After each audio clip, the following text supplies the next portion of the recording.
इचलकरंजीतल्या सर्वसामान्य गोरगरीब आणि सर्व प्रकारच्या कामगार बंधूंनी स्वतःच्या मालकीची घरं व्हावी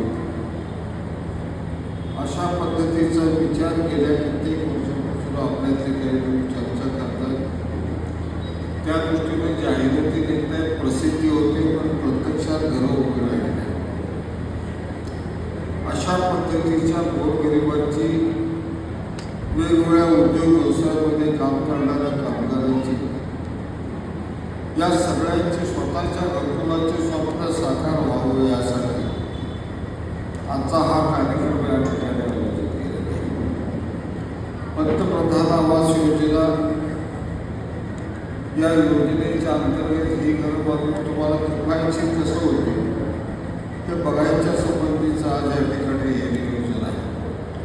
आणि यामध्ये उपस्थित असलेले आता त्यांचं भाषण झालं की आपले लोकप्रिय आमदार माननीय राहुल आवाडे, आपले इचलकरंजीचे प्रथम नागरिक आपले महापौर माननीय उदयजी नागुंडे, आपल्या कल्लापण्णा आवाडे इचलकरंजी जनता सहकारी बँकेचे चेअरमन माननीय स्वप्नील आवाडे, मंचकावर उपस्थित असलेले आमचे मित्र आणि ज्यांनी या घरकुल योजनेची सुरुवात केली ते सुनील मेटे, मंचकावर उपस्थित असलेल्या आमच्या पेरोजीचे चेअरमन बँकेच्या श्री चौगुले साहेबांच्यापासून सगळे उपस्थित नगरसेवक नगरसेविका सगळे उपस्थित बंधू भगिनी, काही कॉन्ट्रॅक्टरी आले, सन्माननीय सगळे मान्यवर आणि एक वेगळ्या योजनेच्या संबंधीची चर्चा करून पुढे जाण्याच्या संबंधीचा आजचा हा मेळावा आहे. यापूर्वी सुद्धा इचलकरंजीमध्ये गोरगरिबांची घरं बांधणार, कामगारांची घरं बांधणार, त्यासाठी फॉर्म बनवण्याचे वगैरे हे सगळे कार्यक्रम झाले. पण प्रत्यक्षामध्ये या इचलकरंजी शहरामध्ये घरं बांधली गेली. जी काय या शहरामध्ये घरं बांधली गेली किंवा लाल नगरमधले असतील, इंदिरा नगरमधले असतील, साईड नंबर 1 स्कूलमधले असतील, ती मी माझ्या आमदारकीच्या काळामध्ये शासनाचे पैसे आणून बांधले. अगदी जैविक सोसायटीपर्यंतचे उदाहरण आहे. मी स्वतः पुढाकार घेऊन तिथल्या झोपडपट्टीवासियांचं पुनर्वसन करायचा प्रयत्न केला, त्यांना पक्की घरं बांधून देण्याचा प्रयत्न केला. इथं आहेत सगळे मान्यवर आहेत, त्या सगळे साक्षीदार आहेत सगळ्या कामांचे. त्याला सगळ्यांना माहिती आहे त्या इचलकरंजीतल्या अतिशय अडचणीत राहणाऱ्या झोपडपट्टीतल्या लोकांच्यासाठी इंदिरा नगर तर पूर्ण सगळं नवीन बांधलं. पूर्वीचं लाल नगर होतं ते सगळं आपण बांधलं. महापौर त्या भागात निवडून आले. त्याचबरोबर इचलकरंजीच्या साईड नंबर 1 शिरूरमध्ये काही आपण घरं बांधली. जैविक सोसायटीमध्ये सगळी घरे बांधली. आता राहिल्यात किती 101 घरं राहिली असतील, ती आपण येणाऱ्या वर्षामध्ये पूर्ण करू. बाकीच्या सगळ्या घरकुलांच्यासाठी सगळ्या झोपडपट्टीवासियांची कालच मी महापौरांची माझी मीटिंग झाली. काय 1.5 तासांनी इचलकरंजीच्या ज्या 21 झोपडपट्ट्या आहेत त्यांचं पुनर्वसन कसं करायचं, काय करता येईल, कुठल्या योजनेत बसवायचं या संबंधीच्या चर्चा आमच्या झाल्या. पण त्याच्याही बाहेर जाऊन आपला कामगार फार मोठ्या प्रमाणात आहे. इचलकरंजी आणि परिसरातल्या उद्योगामध्ये साधारण 70 ते 80 हजार कामगार बंधू भगिनी आज काम करता येते राहतात. या 70 ते 80 हजार सगळ्या बंधू भगिनींचे स्वतःचे घरकुल आहेत का? त्याचं उत्तर नाही असं आहे. सगळ्यांचीच घरं नाही. बरेच लोक वेगवेगळ्या गावातून इथं येऊन कामाच्यासाठी आले, इथं राहिले, कुठं तर मिळेल तिथं भाड्याचं घर करून ते राहिले. अगदी 1 BHK फ्लॅट घ्यायचं म्हटलं तर 18,000 रुपये भाडा आहे. 2 रूमचं घर घ्यायचं म्हटलं तर 7,000 रुपये भाडा आहे. एवढं भाडं भरून आपला कुटुंबाचा उदरनिर्वाह करत करत हे लोक पुढे चालले. मग एवढ्या भाड्यात त्यांचं स्वतःचं घरकुल होतंय का काय हे बघायच्या संबंधीचा प्रयत्न आम्ही करायला लागलो. सुरुवातीच्या काळात सुनील मेटे आम्ही त्यांचे सगळे सहकारी बंधू भगिनी आमच्या 2-3 मिटिंगा झाल्या आणि आम्ही स्कीम सुरू करायचा निर्णय घेतला. सुरुवातीला जवळजवळ 116 लोकांनी त्याच्यामध्ये अर्ज केले, प्रत्यक्ष शिकायला काय कोण पैसे भरले, पण तो विषय पुढे सरकला नाही. कारण जागा विकत घेतल्याशिवाय या योजनेला पुढे जाता येत नाही. म्हणून जागा विकत घ्यायचं संबंधीचं काम करायला एखादा इन्व्हेस्टर बिल्डर कोण तर पुढे यायला पाहिजे आणि ते जागा एकदा विकत घेऊन त्या संस्थेच्या नावावर झाली की मग पुढे तिथे लेआउट करता येईल, प्लॅन करता येईल, त्याला मंजुरी घेता येईल आणि प्लॅन मंजूर झाला की मग बँकेकडनं पैसे कसे उभं करायचा तो विषय होता. पण थोडं उशीर लागायला म्हटल्यानंतर आम्ही परत निर्णय घेतला की मोठ्या प्रमाणामध्ये तुम्हाला सगळ्यांना बोलवायचं. जागा विकत घेणारा एखादा कोणतं बिल्डर किंवा इन्व्हेस्टर कुठं असला तर त्यांच्या संबंधीची चर्चा करायची. त्याला ती जागा घ्यायला सहकारी संस्था स्थापन करायची आणि त्या सहकारी संस्थेचे सभासद तुम्ही झाला की प्रत्येकाला त्याच्यामध्ये तुमच्या मालकीचं घर घेता येईल. ते तुम्ही सभासद होण्यासाठी जे आवश्यक निकष आहेत ते सगळे निकष आज तुम्हाला इथे दिले असतील. जाहिरात प्रत्येकाकडे इथं आल्यानंतर त्या जाहिरातीच्या मागच्या बाजूला सविस्तरपणानं सगळी माहिती दिली आहे. ती तुम्ही माहिती सगळी भरून एक 8 दिवसामध्ये आमदार राहुलावाडे यांचं संपर्क कार्यालय आहे. स्टेट बँकेच्या मागच्या बाजूला एसटीच्या जवळ तिथं माणूस बसलेला असेल. त्या ठिकाणी तुम्ही ही सगळी कागद आणून द्यायचे, तुमचे फॉर्म आणि सोबतचे कागद आणून द्यायचे आणि ती सगळी कागद एकत्रित केल्यानंतर मग बँकेकडे आम्ही ती देणार. तुम्ही कुठं CBL तुमचं कुठं खराब झाला, CBL याचा अर्थ तुम्ही पूर्वी कुठं तर कुठल्या तर संस्थेचं कर्ज काढला असला आणि ते तुम्ही थकवला असला, ते भरला नसला तर तुम्हाला या योजनेचं कर्ज मिळणार नाही. तुम्ही तुमची कर्ज वेळेवर फेडलेली असतील, तुम्ही कितीही असू दे तर तुम्हाला कर्ज मिळणार, त्याची काय अडचण येणार नाही. तुम्ही कुणाला जर जामीन झाला आणि तुम्हाला त्या जामीनचा त्रास तुम्हाला व्हायला लागला, अशा लोकांच्यासाठी आम्ही जामीन आहे म्हणून तुमचा CBL जर खराब असेल तर तुम्हाला कर्ज देण्याची व्यवस्था आम्ही करू.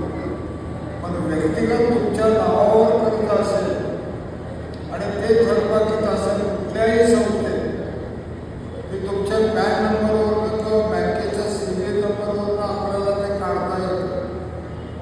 तसं असेल तर मग तुम्हाला कर्ज आपल्या बँकेत या योजनेतून मिळणार.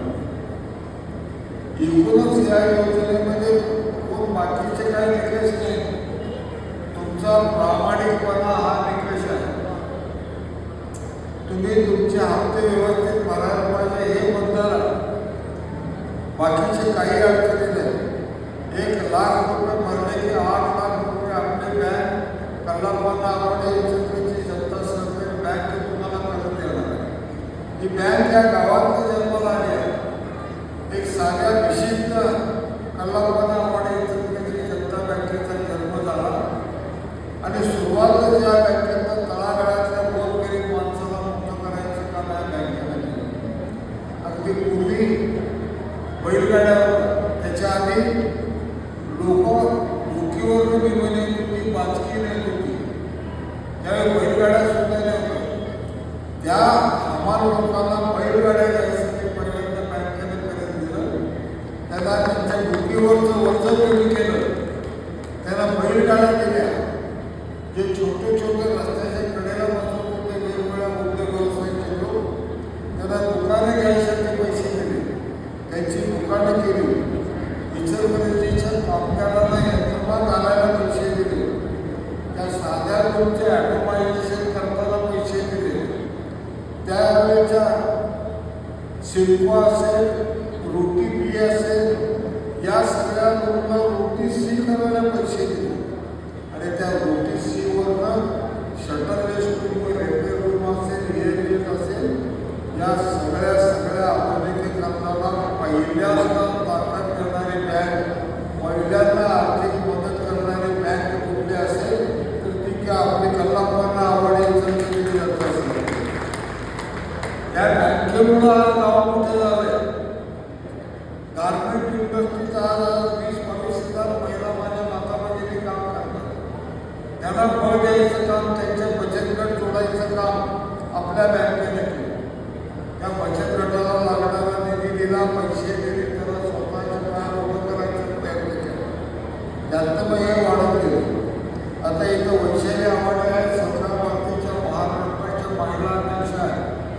तिथं सारखी चर्चा असते की महिलांच्यासाठी, त्यांच्या उदरनिर्वाहासाठी, त्यांच्या स्थिरतेसाठी, त्यांच्या स्वाभिमानासाठी सरकार चळवळीचं काय करता येईल ते करायच्या संबंधीचा प्रयत्न त्यांचा चालू होतो.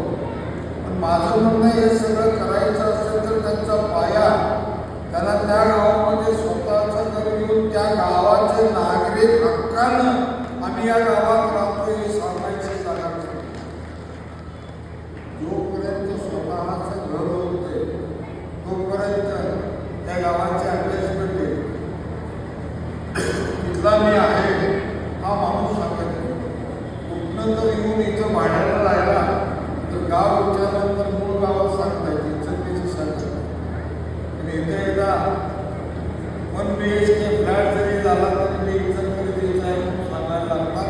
त्यामुळं तुमच्या सगळ्यांची गरज ही आमची गरज. एकदा तुम्ही इचलकरंजीचे स्थायिक झाला की इचलकरंजी सोडून तुम्हाला जावं असं. मी सगळ्या भाषणात सांगतोय की मला इचलकरंजीचा अभिमान काय आहे, तर मी स्वाभिमानानं सांगतोय आमच्या इचलकरंजी गावातला एक सुद्धा नागरिक, बंधू भगिनी माझं पोट भरत नाही म्हणून गाव सोडून गेला नाही हे आमचं वैशिष्ट्य आहे. माझं पोट भरत नाही म्हणून इचलकरंजीत जाऊन कुठल्या दुसऱ्या गावात पोट भरायला गेला असं इचलकरंजीत घडलं नाही आणि पुढेही घडणार नाही. उलट त्याची आर्थिक उन्नती कशी होईल, त्याला अधिकाधिक पैसे कसे मिळतील, नवरा बायको दोघंही कसं कमवायला लागतील हे आमचं नियोजन आहे. त्यासाठी म्हणून आमचा इचलकरंजीत आता एवढं वेगात गाव वाढायला लागलं. आमच्या गावात आता कामगार कमी पडायला लागले. इंडस्ट्री एवढ्या झपाट्यानं वाढायला लागल्या. एअरजेट एवढ्या जोरात येणाऱ्या 2 वर्षात इचलकरंजीला आम्ही 10,000 शटललेस लोक येणार आहेत. आमदार साहेब, राहुल साहेब, 10,000 शटललेस लोक 2 वर्षात येणार आहेत. त्यांना लागणारे वीज, त्यांना लागणारी जागा, त्यांचं इन्फ्रास्ट्रक्चर यासाठी सगळं नियोजन करत बसायला लागतं. मला आनंद झाला. परवा तुम्ही MSCBच्या लोकांना घेऊन मिटिंग घेतला. येणाऱ्या 2 वर्षात आपल्याला किती पॉवर लागणार आहे, त्याची व्यवस्था काय झाली, किती सबस्टेशन करायला लागतील, हे सगळं विचारून घेतला. मला मनापासून आनंद झाला. कारण आपण पुढारी नेत्यांनी पुढच्या अडचणी काय आहे ते समजावून त्या सोडवायला जोपर्यंत चालू करत नाही तोपर्यंत गाव वाढत नाही, तोपर्यंत गावाला फिरत आहे. आजचं आज काम चालू काम करून तेवढ्या मोठं होतं पण गाव वाढत नाही. येणाऱ्या अडचणीला आधी डोळ्यासमोर त्या सोबत गेलं की आपोआप सगळे बाहेरचे लोक येतात. त्यांना इन्फ्रास्ट्रक्चर तयार करतात, ते झपाट्यानं तिथं व्यवसाय बनतात, गावाशी एकरूप बनतात. हा इतिहास आहे. म्हणून आपल्या गावात काय पाहिजे ते आम्ही करायला लागलो. इचलकरंजीमध्ये कामगार कमी पडायला लागले म्हटल्याबरोबर आम्ही निर्णय घेतला. DKT कॉलेजच्या वतीनं आम्ही महिलांच्यासाठी ट्रेनिंग प्रोग्राम घेतला आहे. एक 15-20 दिवसात आम्ही चालू करतोय. त्याच्यामध्ये साध्या रूमचं शिक्षण, रिपेअर रूमचं शिक्षण, एअरजेट रूमचं शिक्षण आणि अलीकडं नव्यानं सुरू झालेलं साडी विणायचं शिक्षण, साडी चकाटूचा साड्या बनवायचं शिक्षण, हे सगळं आम्ही DKT कॉलेजमधनं आमच्या सगळ्या माता भगिनींना आम्ही शिकवणार आहोत. जेणेकरून नवऱ्याबरोबर बायको सुद्धा जोडीनं दोघं कामाला जातील, स्कूटरवरनं, मोटरसायकलवरनं आणि जोडीनं परत येतील. एकाच वेळी दोघं कामावर जातील. आता साध्या लोकांवर काम करणारे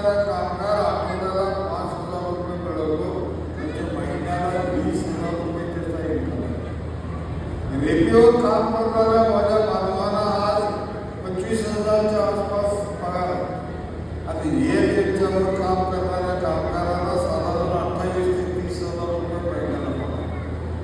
जर दोघं नवरा बायकोही जोडीने गेले आणि ही कामं दोघांनी करायला लागलं तर हाच पगार डबल होणार.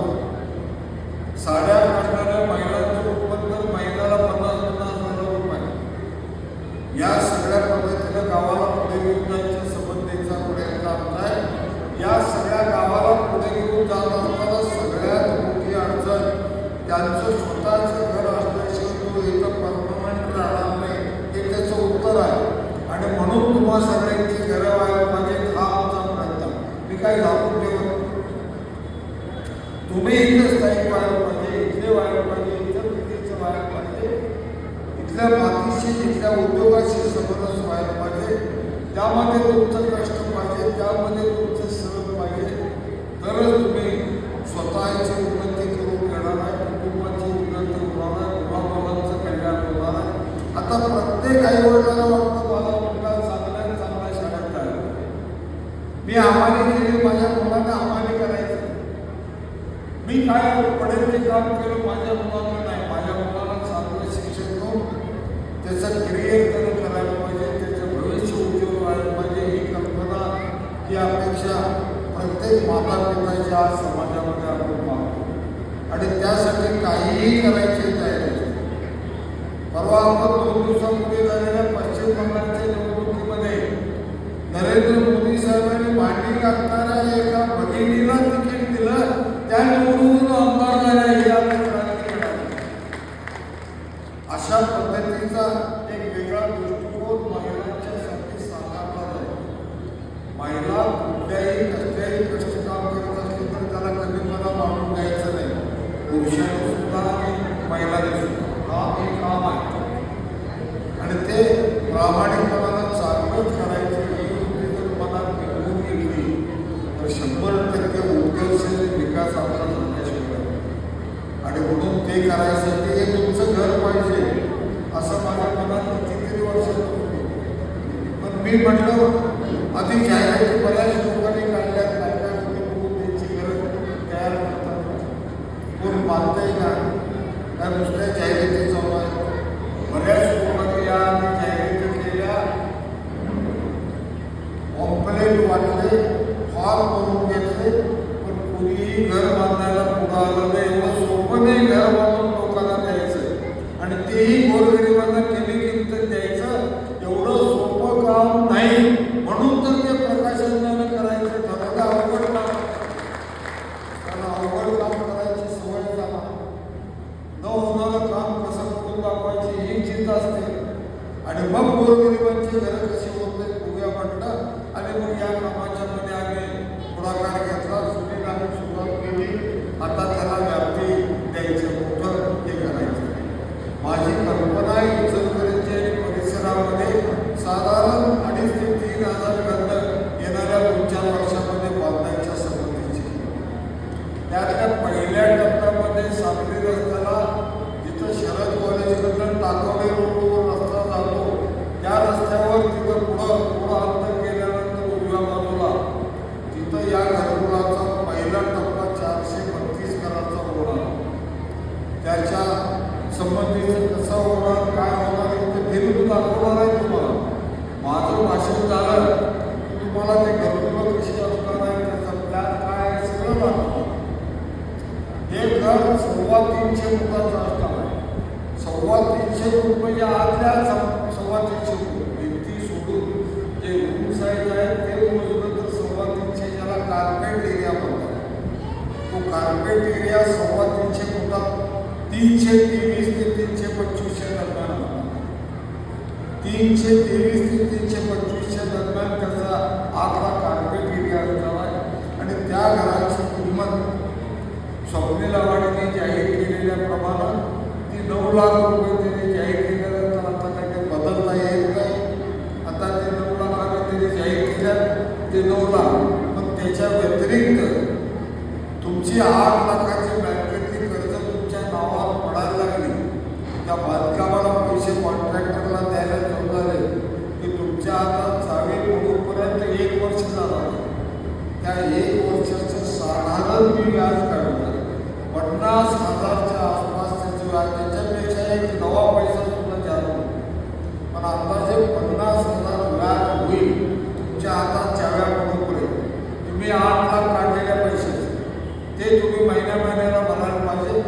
किंवा एकाच वेळी 50,000 रुपये तुमच्या नावावर तुम्ही बँकेत डिपॉझिट ठेवा, ते या कर्जाशी लिंकअप करा, त्यातनं तुम्ही ते कर्ज भरून घ्यायला पत्र द्या, त्याप्रमाणे ते कर्जाकडे या 9 आणि या लाखामध्ये या घराची किंमत इथे चर्चा होती.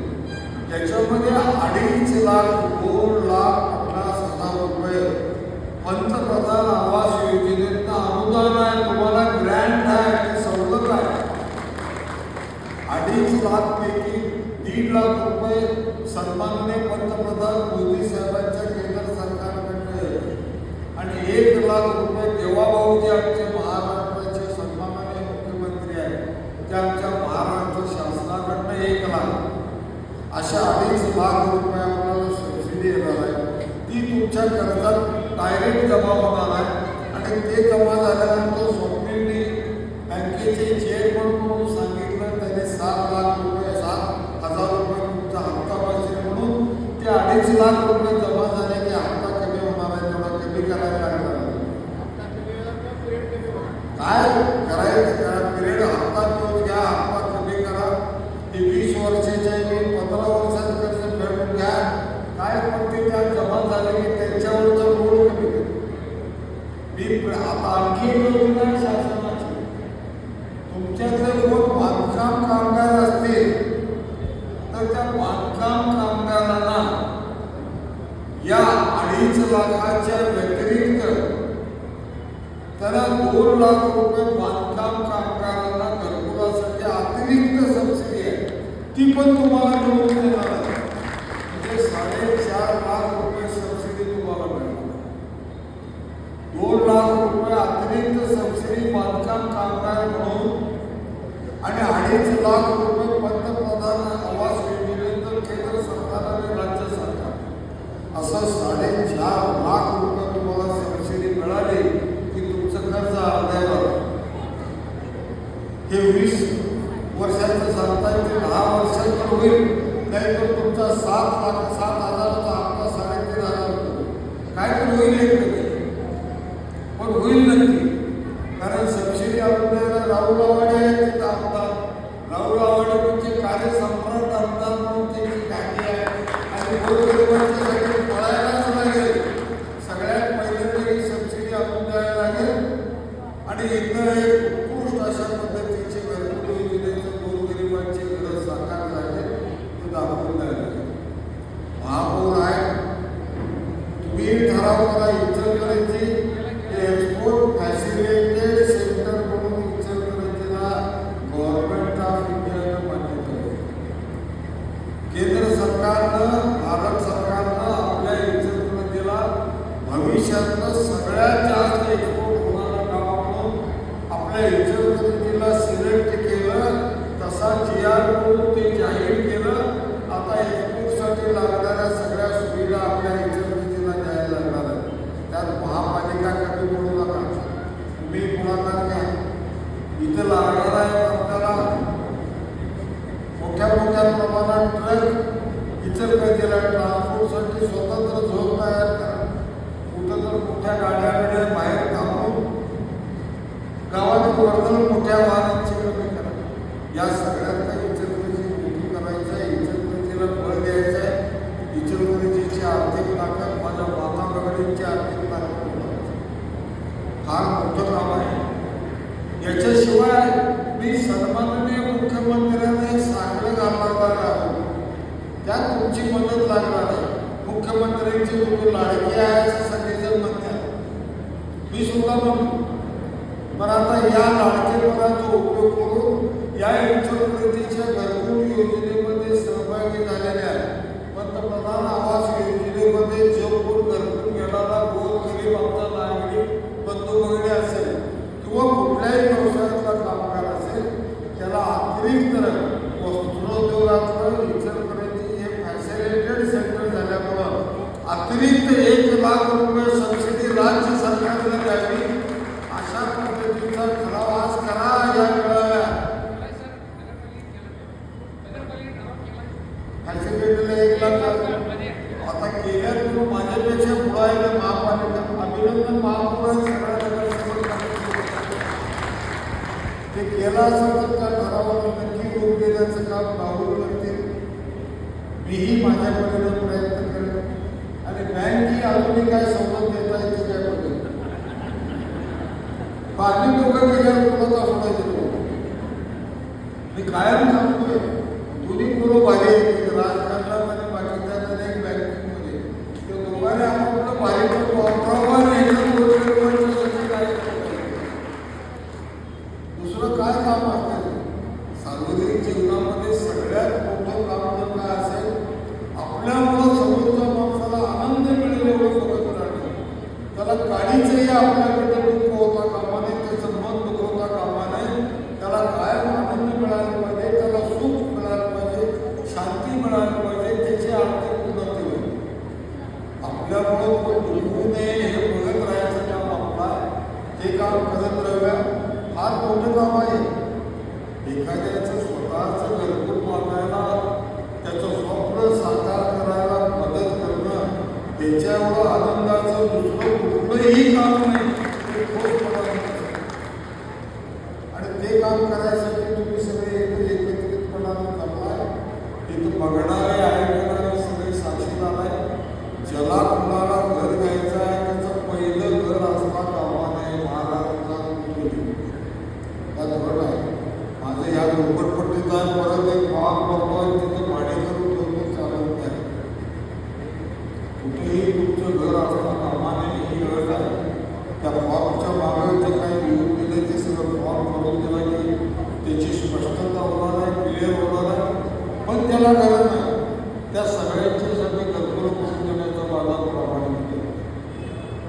त्या पहिल्या टप्प्यात इथं आहे, दुसऱ्या टप्प्यात आम्ही तारदारजवळ जातो, तिसऱ्या टप्प्यात आम्ही कुरुचीला जातो आणि चौथ्या टप्प्यात चंदूर आणि कबनूरच्या मध्ये येतो. असं 4 टप्प्यात घरं बांधतो. आणि टप्पे काय वर्षावर्षाचे देते. 3-4 महिन्यानंतर दुसरा आम्ही घेतो. एक काम चालू झालं की मग पण आता तुम्ही पैसे भरायचे का आज 1 रुपया भरायचा नाही. तुम्ही आज जे फॉर्म करून गेले ते फॉर्म 8 दिवसानंतर 8 दिवसामध्ये तिथं राहुल आवाड्यांच्या आमदार राहुल आवाडे यांच्या संपर्क कार्यालयामध्ये स्टेट बँकेच्या मागच्या बाजूला एसटी स्टँडवर तिथे जमा करायचं. तुमच्या अर्जाची छाननी होईल. ही जागा जी राहुल गाठ विकत देणार आहे तरी त्या कामासाठी विकत घ्यायचं नाही तर कोणतरी विकत घेईल. ती विकत घेतल्यानंतर त्याची सहकारी संस्था होईल. त्या जागेवरचा प्लॅन तयार होईल. त्या प्लॅनला मंजुरी मिळाल्यानंतर तुमच्याकडनं 1 लाख रुपये घेणार तोपर्यंत नाही. आणि 1 लाख रुपये तुमच्याकडनं परत घेतल्यानंतर 8 दिवसामध्ये तुमच्या घराची बांधकामं चालू होणार आहेत. 8 दिवसात लगेच त्या 432 घरांची बांधकामं चालू होणार आणि बांधकाम चालू झाल्यापासून 1 वर्षाच्या आतमध्ये तुमच्या घराच्या चाळा तुम्हाला मिळणार आहे. तुमची घरं तुम्हाला. त्याच्या व्यतिरिक्त आणखी काही सबसिडी मिळते का आम्ही बघायला गेलो. दीनदयाळ योजना म्हणून एक पंतप्रधान अटल बिहारी वाजपेयी साहेब असताना त्याने गोरगरिबांच्या घरकुलासाठी स्वप्न केलं. राज्यातल्या ग्रामीण भागातल्या सर्वसामान्य जनतेची घरं व्हावी म्हणून त्यांनी त्यांच्यासाठी काय तर करता येतं, त्यांना काय मदत करता येते बघावं म्हणून योजना काढली. त्या योजनेचं नाव आहे दीनदयाळ आवास योजना. त्या योजनेनं ग्रामीण भागामध्ये अशा योजनेअंतर्गत घरकुल बांधायचं झालं तर राहुल त्याला अतिरिक्त 1 लाख रुपये देता येतात. ते मंजूर करून घ्यायचं काम तुमचं आहे. कारण ती जागा इचलकरंजीच्या पलीकडे आहे. त्यामुळे ते आता काम करायला हे सगळं सबसिडी म्हणजे यातले 2.5 लाख जागा ग्रामीणमध्ये म्हणजे 1 लाख. बांधकाम कामगार असला तरी त्याला परत 2.5 लाख ते 2 लाख म्हणजे 2 आणि 2.5 4.5 आणि 5.5 लाख रुपये सबसिडी. ही 9 लाखांना बनवून 4.5 लाख रुपयाला तुम्हाला भेटणार. त्यातले 1 लाख रुपये तुम्ही भरला म्हणजे 3.5 लाखाचं वजन पडणार बँकेचं. लई काय तुमचं गुंतून पडत नाही. एक झाले की एक झाले की आम्ही चालूच करतो. सगळ्या स्कीमा की 2-2.5 3,000 घरे जी बांधायचे त्या सगळ्याचं स्पॉन्सरशिप म्हणजे कर्ज द्यायचं काम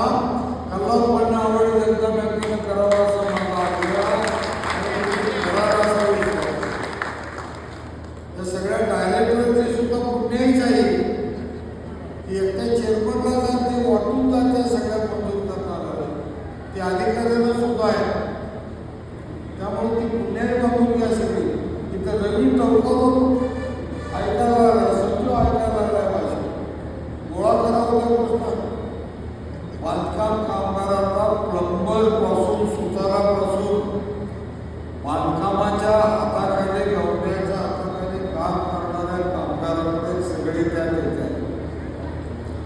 पाया काढणारा मजूर असू दे, बांधकाम करणारा गवणे असू दे, गिलाव करणारा कामगार असू दे, सुतार काम करणारा सुतार असू दे, प्लंबिंग काम करणारा प्लंबर असू दे, किंवा या व्यतिरिक्त घराच्या निगडीत कुठेही काम करणारा तो बांधकाम कामगार या संघटनेत बसणारा कामगार असू दे, त्याला 2,500 रुपये सबसिडी मिळणार आहे. तुमचं फक्त बांधकाम कामगार या संस्थेमध्ये रजिस्टर असलेलं तुमचा रजिस्टर नंबर आणि नाव तेवढं तुमच्याकडे घेणारा सबसिडी मिळवायचं काम तुम्हाला सांगणार नाही. की आता बँक काय बांधणार आहे ते बघतील, तुम्ही फक्त कागद द्या. हे सगळं मंजूर करून द्यायचं, त्याच्यासाठी पळापळ करायचं, हे सगळं काम आता बँक आहे त्यांचे लोक बघतील ना गावासाठी करतील तेवढं करायला पाहिजे. 2 माणसं ठेवायला लागतील त्या कामाला. हे सगळं करून मंजुरी करून त्यांना सगळा लाभ देण्याच्या संबंधीचे काम आपल्याला या सगळ्यांना आपल्याला पुढे जाऊन चांगली गरज लोकांची मागून द्यायचे, त्यांचे आशीर्वाद घ्यायचे. इथं तन्वी कुटुंबी आहेत, 1 वर्षभर या कामामध्ये 10 वेळा आपल्याला बदलला असतो. पहिला बसत नाही, फाटून टाकला, दुसरा तो बसत नाही. असं करत करत करत आता जे शेवटच्या टप्प्यात आले, म्हाडाला मंजूर होईल असं 325 फुटाच्या आत घर 30 स्क्वेअर मीटरचं तरी प्लॅन दिलेला आहे. तत्वतः म्हाडाने स्वीकारलेला आहे. टाऊन प्लॅनिंग अधिकाऱ्याने त्यांनी दाखवून आले, त्यांनी ते योग्य आहे सबमिट करा म्हणून सांगितले. नजीकच्या काही दिवसामध्ये त्यांचा प्लॅन तिथे सबमिट होईल. महापौर एक तर तुमच्याकडनं मंजूर करून घेणारा लवकर देणार असला तर, नाहीतर आम्हाला तिथं टाऊन प्लॅनिंगवाले 1 दिवसात मंजूर करून देतो. त्यांनी तिथं जायच्या आधी टाऊन प्लॅनिंग ऑफिसर थांबले होते. इचलकरंजीत आला काय, पंतप्रधान आवाचं ते करायचं काय, प्रकाशनाने पाठवलं काय, एवढं म्हटले त्याला चहा घेऊन सांगितले 1 दिवसात प्लॅन होतो. की या पद्धतीनं काम आपण सगळे जर केलं तर हे गरज नाही. त्यासाठी सगळ्यांचं सहकार्य पाहिजे. आता 116 लोकांनी पहिल्या सुनील मेंढींच्या योजनेत सहभागी झालेले होते. ती सगळीच्या सगळी 116 लोकांची घरं सुनील आणि तुमच्या आधीचे सगळे सहकार्यांनी सांगितला. तर या 432 मध्ये त्यांचा समावेश करतो आणि उरलेल्या लोकांच्याकडे पैसे तुम्ही जर तुम्ही करणार असाल तर काही माझी अडचण नाही. या 432 नवीन तुम्ही ठरवा काय करायचं. 8 लोकांना त्या पद्धतीनं आम्ही पुढे जातो. पण ही घरं बांधकाम चालू केलेल्यापासून 1 वर्षात पूर्ण करून लोकांच्या हातात चालू देणार म्हणजे देणार. हा प्रकाशाचा शब्द आहे. 100% एकदा चांगलं करायचं म्हटलं करायचं की यासाठी 1 वर्षभर काढलं. 1 वर्षभर या योजनेवर करायचं नाही करायचं. गोरगरिबांचे पैसे असतात तरी घेतलं वेळेला नाही तर काय करायचं ते येऊन विचारायला लागले तर काय उत्तर द्यायचं. हे सगळे प्रश्न आमच्यासमोर होते आहे.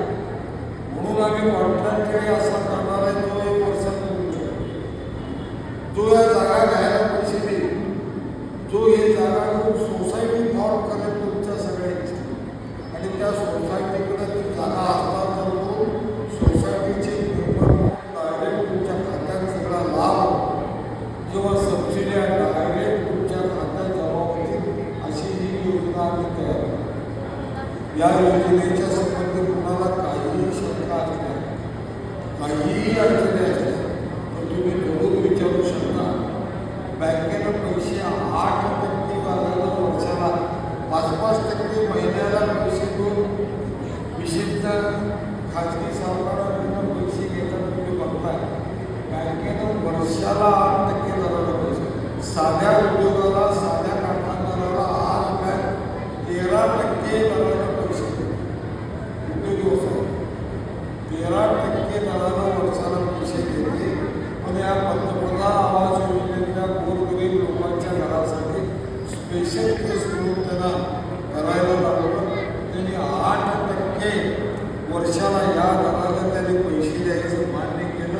ही घरं जी म्हणजे ग्राउंड प्लस 3 मजले असं होणार, तळमजला त्याच्यावरचा एक, दुसरा आणि तिसरा असं जी प्लस 3 4 मजली घरं होणार आहे.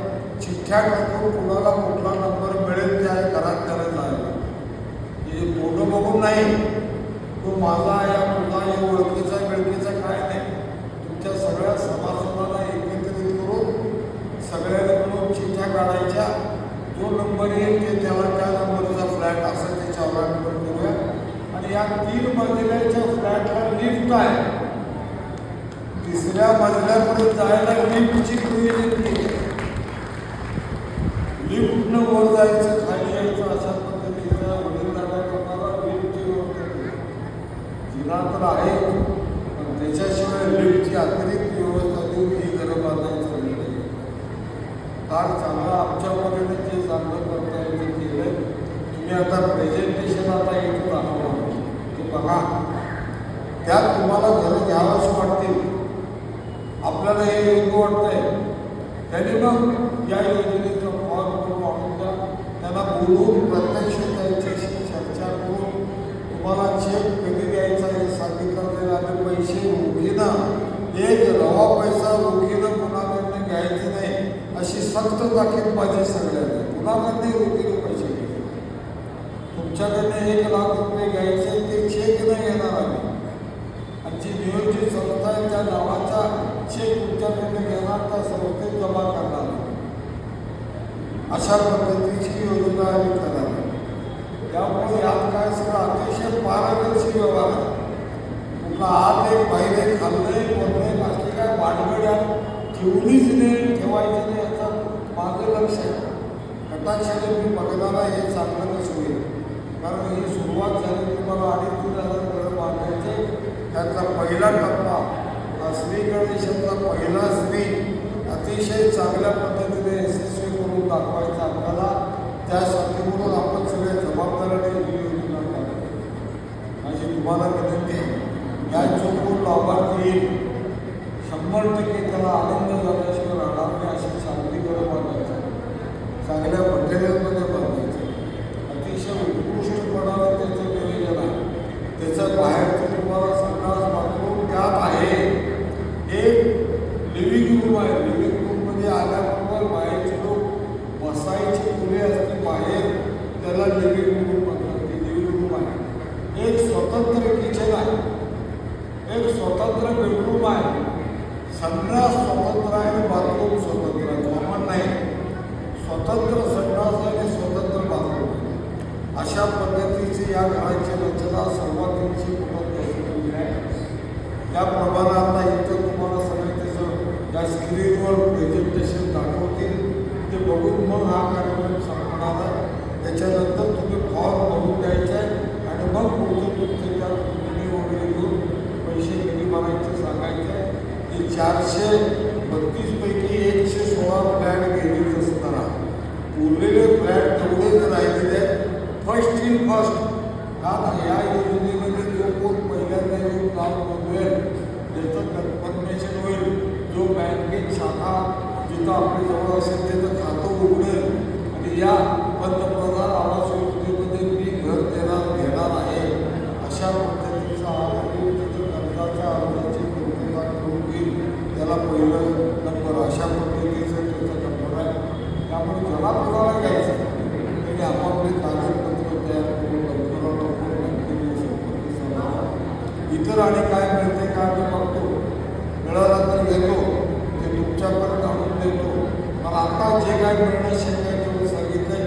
एक आश्चर्य गोष्ट आहे की आमदारांच्या सुटल्या आमदारांनी मुख्यमंत्र्यांच्याकडे स्वतंत्र 1 लाख रुपये वेगळी सबसिडी मिळवून द्यायचं काम करा. गोरगरिबांचं आहे, घरकुलाचं स्वप्न, त्यासाठी राज्य सरकार करेल असं मला विश्वास आहे. त्या दृष्टीनं प्रयत्न करा. सहकार भारतीनं सुद्धा स्पेशल केस म्हणून मुख्यमंत्र्यांच्याकडे शिफारस करावी, जेणेकरून गरिबांची घरं सहकारी संस्था आहे. सहकार भारतीचा फार जास्त कंडिशन झाला, महिलांच्या नावावर घर पाहिजे म्हणून आमचे काय काम आहे झाला कंडिशन. महिलांच्या नावावर घर असेल तर 1 लाख रुपये 100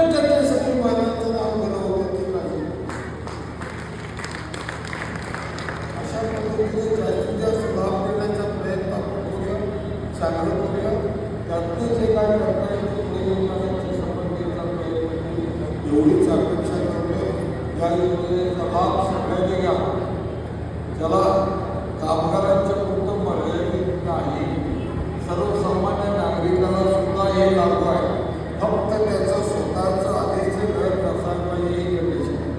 तुमच्या बँकेचा तुमचं जे क्रेडिबिलिटी आहे, सीबीआयचा स्कोर तो अतिशय चांगला पाहिजे.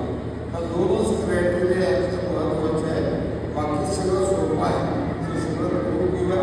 परत एकदा तुम्ही सगळे आलात, तुमचं स्वागत करतो, तुम्हाला धन्यवाद देतो. आणि ज्याला कुणाला सहभागी व्हायचं आहे त्यांनी व्हावं याची अपेक्षा करतो. आणि आता हे स्क्रीनवरचा कार्यक्रम दाखवतो. जय जय महाराज.